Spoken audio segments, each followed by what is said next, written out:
Bienvenue chers téléspectateurs dans l'Africa Newsroom. C'est un plaisir de vous accueillir pour débattre de l'actualité africaine. Nous commencerons par celle de la Centrafrique où une femme vient d'être élue présidente du Conseil national de transition. Au Mali, l'anniversaire des 53 ans de l'armée a été célébré ce lundi. Ensuite, nous ferons place au dossier du jour en immersion dans le village de Ganvié au Bénin, un reportage inédit. Et puis nous parlerons d'économie avec la hausse des exportations au Maroc et l'éventuelle revalorisation des salaires en Afrique du Sud, avec trois éditorialistes. Gracia Okindikiza, soyez le bienvenu sur ce plateau. Merci Marie-Angèle. Bienvenue également à vous, Gemal Taleb, éditorialiste. Merci, un plaisir de vous retrouver Marie-Angèle. Et un troisième, bienvenue à vous, Camille Sari. Merci Marie-Angèle, bienvenue à tous. Voici l'info du jour.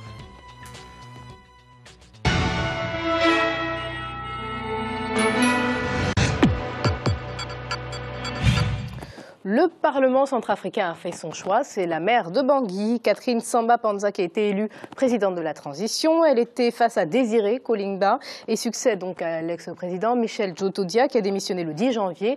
Catherine Samba-Panza a tout de suite appelé les miliciens et les rebelles, les combattants, à déposer les armes. Guillaume Durand. Catherine Samba-Panza, actuelle maire de Bangui, a été élue présidente de transition en République centrafricaine. Les 135 membres du Conseil national de transition l'ont désignée à l'issue du second tour par 75 voix contre 53 pour Désiré Kolingba, fils de l'ancien chef de l'État André Kolingba. À peine élue, Catherine Samba-Panza a demandé aux milices musulmanes et chrétiennes de déposer les armes. Manifestez votre adhésion à ma nomination en donnant un signal fort de dépôt des armes. Déposez vos armes pour faire cesser la souffrance des populations. La priorité de Catherine Samba-Panza sera de ramener la paix dans un pays marqué par les violences interreligieuses entre ex-Séléka et anti-Balaka depuis plusieurs semaines. L'élection présidentielle n'est pas une fin en soi. Encore faut-il que le président et le gouvernement de transition disposent des moyens nécessaires à leur politique.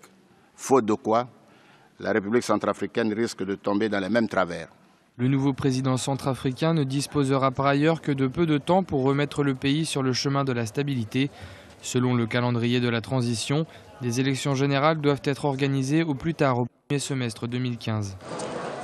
Alors nous allons faire un tour de table. Messieurs, quelle a été votre réaction, Gemal, suite à cette élection ?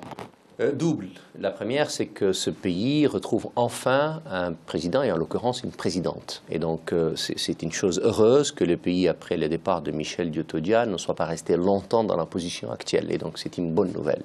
La deuxième bonne nouvelle, c'est que ce soit une femme. Mais je ne le dis pas seulement par charité féminine, je le dis parce que je pense que c'est une bonne chose. C'est une bonne chose pour le continent africain. C'est une bonne chose. Pourquoi est-ce une bonne chose ? C'est une bonne chose parce qu'on a là un message très fort qu'on envoie comme une femme africaine, présidente, c'est la deuxième sur le continent africain. Et donc, dans ce concert de chefs d'État africains, une femme présidente est toujours une bienvenue. Et donc, je considère que c'est une bonne chose. Après, sa tâche va être longue, difficile, ardue. Elle va marcher sur des œufs. Elle va essayer de désarmer des milices de plus en plus fortes, de plus en plus difficiles. Vous savez, le drame des guerres civiles, c'est que plus elles durent, et plus les unités combattantes sont difficiles à désarmer. C'est-à-dire qu'une unité qui a des armes est une unité qui a une force. Et à partir du moment où vous la désarmez, vous lui enlevez une force. Et là, la tâche va être très difficile. J'espère qu'elle va être soutenue par la MISMA, qui va être de plus en plus forte, et par les forces françaises. J'espère aussi. Et vous, alors Camille, comment avez-vous réagi à cette élection, l'élection d'une femme, au vu du contexte que traverse et de la crise que traverse actuellement la Centrafrique ? C'est une excellente chose. Bon, parce que c'est une femme, et je ne reviens pas sur ce qui a été dit par Gemal.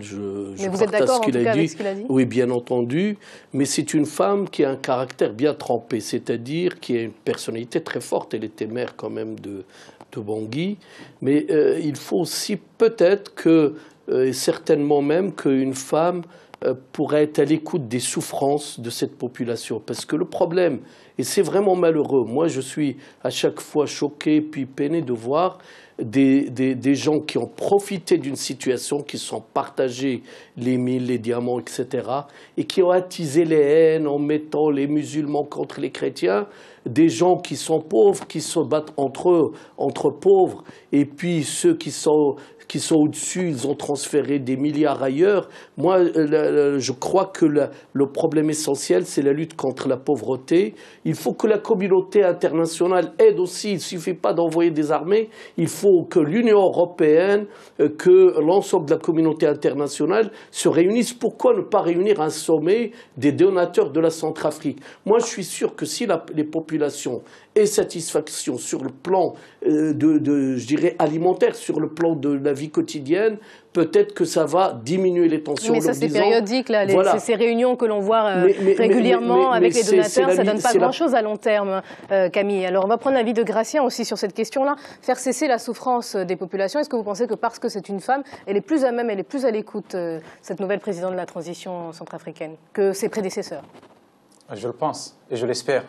Mais ce que je peux dire d'abord au niveau de la situation, c'est que c'est une victoire pour le peuple centrafricain parce qu'il y avait deux fils des anciens présidents. Il pouvait, par exemple le fils de Kolimba pouvait être le président. Or, ça pourrait régénérer des souvenirs, des mauvais souvenirs pour certains. Donc, ça ne pourrait pas aller vers la réconciliation. Donc là, on part sur une nouvelle base, une base C'est plus une nouvelle saine, base et en plus, c'est une femme qui était maire de Bangui, qui connaît. Il y a eu beaucoup de violence dans la ville de Bangui. Justement, ce n'est pas représentatif parce qu'elle a été maire de Bangui. On a vu ce qui s'est passé à Bangui. Donc, oui, justement, elle connaît la situation. Éventuellement, qu'elle n'avait pas les moyens, elle n'avait pas le pouvoir pour agir. En tant que femme, en général, les femmes sont très, disons, dans le dialogue, pas comme les hommes. On peut dire que les hommes aussi, mais il faut dire que les hommes, on a une bonne partie. Quand on voit ce qui se passe en Centrafrique, c'est l'affaire pratiquement, la violence, ce sont les hommes qui sont sur le terrain. Donc une femme serait plus sensible à toutes ces problématiques. Oui, les souffrances touchent plus les femmes parce que les femmes ont des enfants, ont des petits-enfants qu'ils élèvent. Or, qu'elles élèvent. Alors, cette dame, elle pourra notamment réunir les gens, les Antibalaka, les Seleka. Ce qui manque en plus, c'est surtout le dialogue. On peut désarmer, on peut faire tout. Ce n'est pas facile de désarmer, d'empêcher les gens de s'entretuer quand la communauté s'entretue de cette façon. Il faut dialoguer, il faut que les gens soient ensemble et qu'on constitue des unités mixtes pour sécuriser les autres. Et une dernière réaction concernant, on l'a entendu dans le reportage, effectivement, c'est bien d'avoir de la bonne volonté, mais encore faudrait-il que cette femme-là ait les moyens financiers qui lui permettent de mettre en place la politique qu'elle veut mener? Absolument. Je pense que la sensibilité n'est pas le monopole des femmes. Les hommes sensibles aussi existent, les hommes capables de faire autant que les femmes existent. Ce n'est pas une question de sexe. Je pense que pour le symbole, le fait que ce soit une femme, c'est une bonne chose. Mais vous avez absolument raison. Il ne suffit pas de discours incantatoires de bonne volonté. Il faut un caractère trempé. Or, cette femme, il paraît qu'elle en a. Et je pense que ceux qui l'ont choisie comptent beaucoup sur la force de caractère qui est la sienne pour qu'elle impose, mais pour qu'elle négocie et pour qu'elle trouve une solution où il faut beaucoup de courage, beaucoup de caractère, mais aussi beaucoup de diplomatie. On va la juger, on se donne rendez-vous dans quelques jours.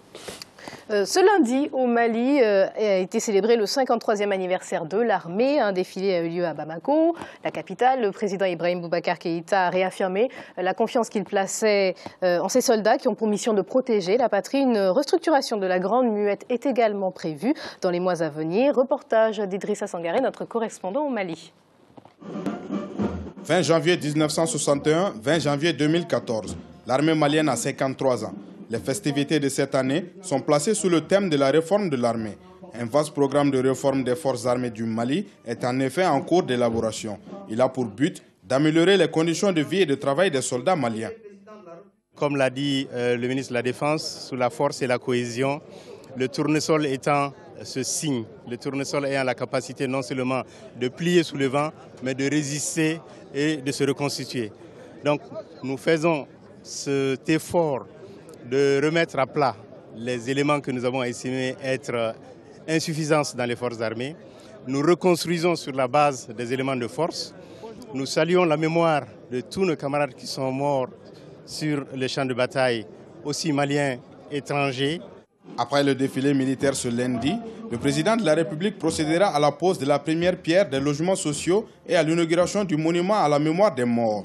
Les forces armées ont droit au bien-être. Et le président l'a dit, il fera tout pour créer les conditions idoines, le bien-être pour que les conditions de travail, les conditions de vie, les conditions sociales soient améliorées. Je pense que si cela s'inscrit dans cette dynamique, non seulement pour que les hommes aient sur le terrain le maximum de l'armement, les équipements, qui soient dans les conditions pour pouvoir assurer les missions d'intégrité du territoire national, mais aussi, une fois de retour dans leur foyer, que cette culture leur soit assurée.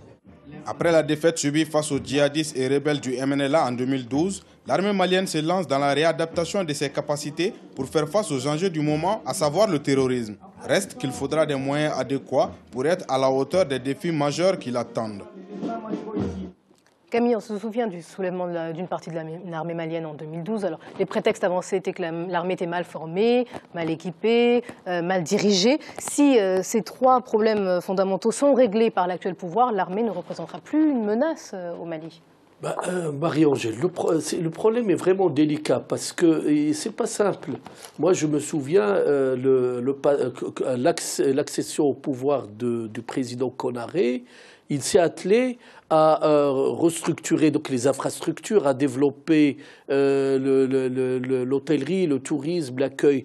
La CAN aussi a donné beaucoup d'élan à l'économie malienne. Il y a eu beaucoup de progrès. Mais Marie-Angèle, lorsqu'on développe un budget défense plus important, c'est aux dépens de la santé, c'est aux dépens de l'éducation, c'est aux dépens des infrastructures. Donc le dilemme était quand même logique, c'était de dire on mise tout sur la santé, l'éducation, etc. Les Maliens ne pouvaient pas, et c'était logique, pays parviennent à faire ça. Ne pouvaient pas imaginer qu'il y aurait une menace au nord de leur pays, parce que le nord était plus ou moins gardé par l'Algérie, par exemple. Il n'y avait pas de grosses menaces. Ça dépend, selon certains experts, si justement il y a menace depuis trop longtemps, et c'est ce qui a Marie-Angèle, je suis d'accord, mais c'était juste avant, je parle ça, dans les années 90 jusqu'au milieu des années 2000. Après, la situation a considérablement changé depuis que les djihadistes ont quitté les plateaux, puis les grandes villes algériennes, ils sont réfugiés au nord du Mali. Ensuite, il y a aussi le Kadhafi qui a arrosé avec beaucoup d'armes tous ces djihadistes. Donc le problème essentiel, c'est maintenant, il y a aussi des complicités entre certains chefs militaires maliens avec les terroristes, avec les trafiquants de drogue, etc. Ça, il faut le dire. Maintenant, les choses ont changé, j'espère. Il faut aussi une aide internationale, sans ça, africaine et internationale. Justement, en parlant d'aide internationale, on a entendu le discours du président Ibrahim Boubacar Keïta, et il est ressorti que le Mali et la France discutent d'un éventuel accord de coopération militaire. Quel en est l'intérêt et quels en sont les enjeux de cette coopération-là? Est-elle nécessaire? Parce qu'il y a déjà des voix qui s'élèvent. Bon, l'accord, tout dépend de ce qui est dans l'accord. Parce que l'accord de coopération, on l'entend surtout dans le domaine militaire. Il y a la formation, il y a aussi la présence des troupes étrangères. Quelles sont ces missions? Qu'est-ce qu'elles peuvent faire? C'est toujours l'enjeu principal. Est-ce que c'est le fait qu'il y ait une présence des troupes étrangères ne joue pas sur la politique intérieure? Ça peut arriver dans certains pays. Revenant sur un point qui a été soulevé par Camille, en général en Afrique, ce ne sont pas les armées qui dépensent beaucoup qui sont les mieux formées. Il y a beaucoup d'armées en Afrique qui sont très bien entraînées. L'armée tchadienne, par exemple. Équipements.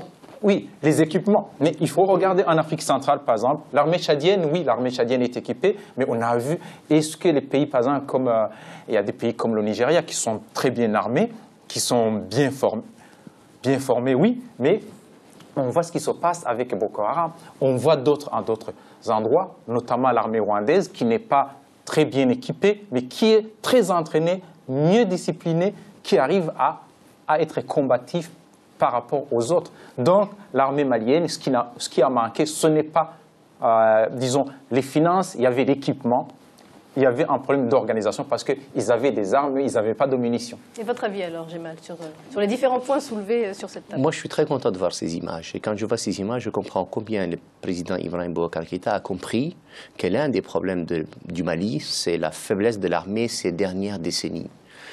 Dans nos pays, si vous avez une armée forte, vous avez en général un État debout. Pourquoi? Parce que les forces intermédiaires sont faibles.